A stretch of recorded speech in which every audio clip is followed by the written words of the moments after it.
Hi, my name is Jeannine Mosely, and I make big origami, really big origami.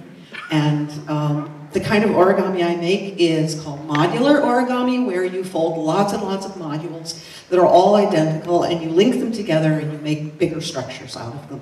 A lot of the origami I do, I use business cards, and I fold them and I link them together. And these are instructions for how to make a business card cube out of 6 business cards. Now, this is a traditional design. I didn't invent it, but what I did invent was a method of taking 2 of these cubes and linking them to each other, and then by extension, linking together thousands of cubes to make whatever you can imagine. So you can think of these cubes as very low-resolution voxels. The first thing that I made out of the voxels, these big voxels, was a model of a Menger sponge. This is an approximation to a fractal.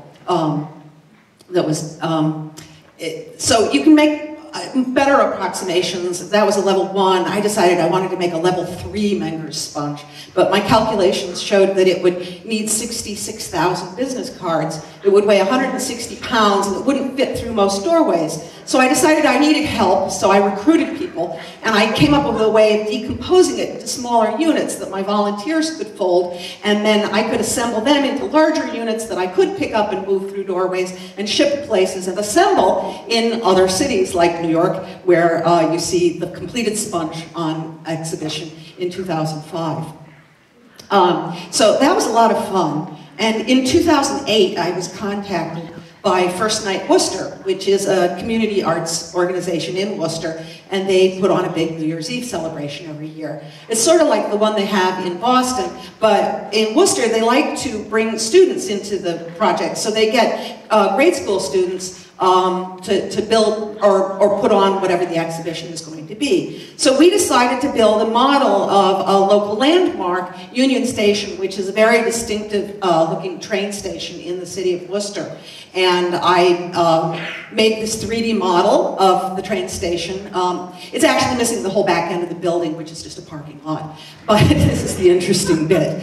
So we worked on this all fall. We had approximately 300 students working on it, grades 3 through 8, in 20 different classrooms in 16 schools. And I'm sorry I had to blur out their faces, but I hope you can tell how happy they are to be doing this. So in addition to just putting cubes in, I needed to design a half cube. It's a cube cut in half on the diagonal, and that would let me model some of the more interesting architectural details of the station, so that I could put in arched windows and peaked roofs and things like that.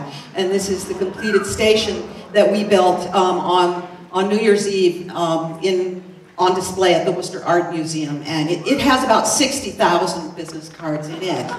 Now, a little while later, I got to thinking about fractals again, and I thought of another fractal sort of related to the Menger sponge that I wanted to build. This shows the first and second approximations to what I call the snowflake sponge.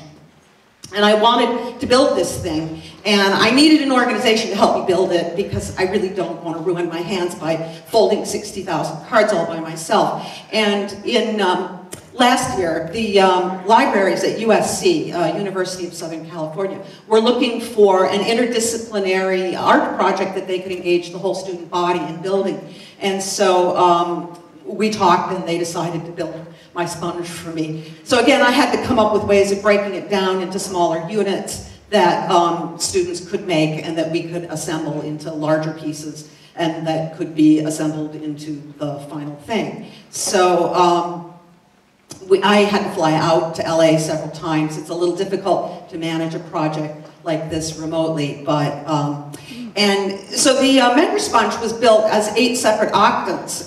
The snowflake sponge was built as 6 towers that were finally linked together. And this is the final project. We completed it in August, and it was unveiled in the lobby of the Doheny Library at USC in September. So I'm available for more projects. And I would like to thank a lot of people. But I don't have time to name them all, so. And I'd also like to thank you for coming to hear me talk.